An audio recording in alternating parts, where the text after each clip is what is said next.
Hi, it's Allison Miller from Artisan Wine Group, creator of Vino Card Game. And I'm going to answer today, what is the best wine for beginners? The best wine for beginners, I always say, is something you like. So try different things. Go to wine shops, go to wine tastings. At wine shops, they typically every weekend they'll have tastings, and just try different things. Don't be afraid to experiment. Don't be afraid to dump if you don't like it.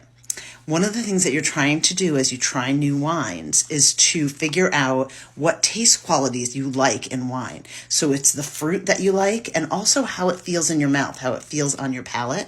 So my Vino wine tasting card game is actually created to help you figure that out. So when you play the card game, you may pick blueberry and see if it matches the wine you're drinking. And if you like it, you'll look for that taste in ratings. Here's another one, gamey. So you may look at this and think, oh, that doesn't sound good. But you might taste a wine and hear somebody say, oh, this has a gamey taste or an aftertaste, and you kind of really like the wine. And that will tell you that gamey is one of your wine words, some of your wine terminology. The more that you try different wines, the more you'll learn about the taste qualities that you like. And the more you play Vino, the more chances you'll have to identify wines you like.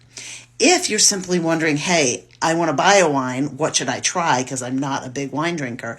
Some wines that tend to be fruitier and more fruit flavor up front and palatable and also taste good. So simple and okay with food or without, I would say would be a Riesling. You can do upstate New York's making beautiful Rieslings or German Riesling.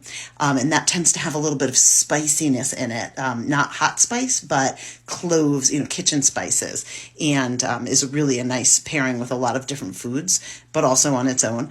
Also, simple wines like Yellowtail. Australian wines were meant to be mainstream in the U.S., at least the lower priced ones. And then there's lots of wines that are just made in larger volume that are meant to just be consumed and enjoyed without wine, just for simple pleasure. So something like Josh Cabernet is more mainstream. And then Bubbles. I love Bubbles. I love Bubbles of any kind.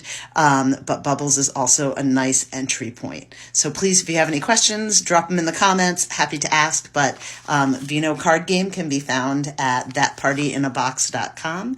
And cheers.